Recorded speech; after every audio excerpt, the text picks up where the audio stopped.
കൃഷിഭവനിൽ നിന്നും കുമ്മായം ലഭിക്കാതെ പ്രതിസന്ധിയിലായി തൃത്താല മണ്ഡലത്തിലെ കപ്പൂർ പഞ്ചായത്തിലെ നെൽകർഷകർ.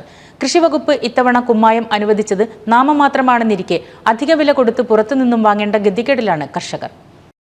ഒരാഴ്ചയ്ക്കുള്ളിൽ ആവശ്യമായ കുമ്മായം ലഭിച്ചില്ലെങ്കിൽ പ്രതിഷേധം സംഘടിപ്പിക്കാനാണ് കർഷകരുടെ തീരുമാനം. 300 ഹെക്ടർ കൃഷിഭൂമിയുണ്ട് കപ്പൂർ ഗ്രാമപഞ്ചായത്തിൽ. തൃത്താല ബ്ലോക്കിൽ മാത്രം കുമ്മായം അനുവദിച്ചതാകട്ടെ വെറും 145 ഹെക്ടറിനുള്ളത് മാത്രം. അതായത് ബ്ലോക്കിലെ 7 കൃഷിഭവനിലേക്ക് കുമ്മായം വീതം വെച്ചാൽ ലഭിക്കുന്നത് 20 ഹെക്ടറിനുള്ളത് മാത്രമാണ്. ഇതുകൊണ്ട് എന്ത് ഉപയോഗമെന്നാണ് നെൽകർഷകരുടെ ചോദ്യം. കാരണം പെന്നാണ് കൃഷിഭവനിൽ വന്നപ്പോൾ അവർ പറഞ്ഞ് ഒരു ഏക്കർക്ക് 200 കിലോ എങ്കിലും പരമാവധി വേണം. അത് കിട്ടാൻ മാർഗ്ഗം നിങ്ങൾ പുറത്തുനിന്ന് മേടിച്ചോളും പറഞ്ഞു. അവരുടെ കാര്യം കഴിഞ്ഞു. പുറത്തുനിന്ന് 1 കിലോ കുമ്മായത്തിന് വില 16 റുപ്യാണ്. 1 കിലോന് ഒരു 10 കിലോൻ്റെ പാക്കറ്റിന് 100 റുപ്യ. എങ്ങനെ ഞങ്ങൾ മേടിച്ച് കൃഷി എന്താ അതിന് കിട്ടുന്ന ആനുകൂല്യം നമുക്കറിയാം. ഞങ്ങൾക്കൊക്കെ പെട്ടുള്ളവർക്കൊക്കെ ചോദിച്ചാൽ അറിയാം.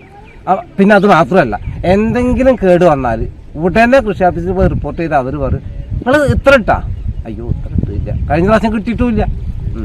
അതന്നെ കാരണം. പിന്നെ അവരവിടെ തിരിഞ്ഞു നോക്കണമായിരുന്നു. അപ്പം ആദ്യം വന്ന് ചോദിക്കുക ഞങ്ങൾ ഇത്ര തന്നായിരിക്കും, ഇത്ര ഇട്ട് അവർ തരില്ല. ഇപ്പം കഴിഞ്ഞ സീസണിൽ ഞങ്ങൾക്ക് ഉണ്ടാകത്തിന് തന്നില്ല. ഇത്തള് ഭയങ്കര അനാവസ്ഥയാണ് കൃഷി വകുപ്പിൻ്റെ ഭാഗത്തു നിന്ന് ഉണ്ടാവുന്നത്.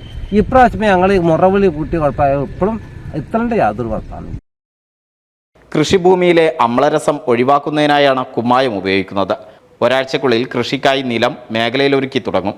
ആയതിനാൽ കൂടുതൽ കുമ്മായം അനുവദിച്ചു കിട്ടുന്നതിന് അധികൃതരുടെയും മന്ത്രിയുടെയും ഇടപെടൽ അടിയന്തരമായി ഉണ്ടാകണമെന്ന് പള്ളങ്ങാട്ടുചിറ പാടശേഖര സമിതി ഭാരവാഹികൾ പറഞ്ഞു. ശേഖരം ദ്രോഹിക്കാനുള്ള നയങ്ങളാണ് കൃഷി ഡിപ്പാർട്ട്മെന്റ് ഇതുവരെ എടുക്കണം. ഞങ്ങൾക്ക് 3 വർഷമായി ഇപ്പം നിലവിലെ ഇപ്പോൾ ഈ ഇത്തളിൻ്റെ ഈ ഒരു വിഷയം തുടങ്ങിയിട്ട്. ഞങ്ങൾക്ക് കിട്ടും ഇപ്പോൾ ഒരു നാമമാത്രമായ എന്തെങ്കിലും 1 ഏക്കർ കൃഷി ചെയ്യുന്നവന് 200 കിലോ ഇത്തൾ വേണമെന്നാണ് കൃഷിഭവൻ്റെ കണക്ക്. ആ കണക്ക് വെച്ചിട്ട് ഞങ്ങൾക്ക് 1 ഏക്കർക്ക് ഒരു 10 കിലോ പോലും ഇതുവരെ അനുവദിച്ച് തന്നിട്ടില്ല. എന്തെങ്കിലും നാമമാത്രം എന്തെങ്കിലും തന്നിട്ട് പിന്നെ നമുക്ക് ജനുവരി ഫെബ്രുവരി മാസം ലാസ്റ്റിലൊക്കെയാണ് ബാക്കി ഇത്തൾ വന്നിട്ടുണ്ട് പറയാം. ആ സമയത്ത് നമുക്ക് ഇത്തളിട്ടിട്ട് എന്താ കാര്യം? നമുക്ക് കൃഷി ഇപ്പോൾ പ്രാരംഭ പ്രവർത്തനം ഇവിടെ തുടങ്ങാൻ നിൽക്കുമ്പോൾ ഇത്തളില്ലാത്ത കാരണം നമ്മുടെ പാടശേഖരത്തിലൊക്കെ സ്തംഭനാണ്. ട്രാക്ടർ ഇറങ്ങിയിട്ടില്ല, പൂട്ടൽ തുടങ്ങിയിട്ടില്ല. ഈ സമയത്തൊക്കെ പൂട്ടൽ തുടങ്ങണം. എന്താ വെച്ചാൽ മഴ പെയ്ത് വെള്ളം വാർന്നിട്ടുണ്ട്. ഇപ്പോൾ പൂട്ടിയാലാണ് നമുക്ക് ഓണത്തിന് മുന്നേ നടാൻ പറ്റൂ.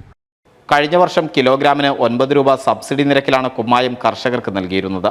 പൊതുവിപണിയിൽ കുമ്മായത്തിന് 16 മുതൽ 20 രൂപ വരെ വിലയുണ്ട്.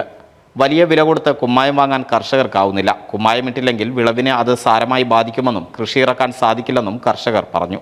NCV news Thrithala. Nuthan fancy ഓർണമെന്റ്സും cosmetic collection, newborn baby ഐറ്റംസിന്റെ എക്സ്ക്ലൂസീവ് കൗണ്ടറുകളുമായി കൽപ്പക വെഡ്ഡിംഗ് സജ്ജമായിരിക്കുന്നു. ഏവർക്കും സ്വാഗതം. Kalpaka weddings, Pattambi road, Kunnamkulam.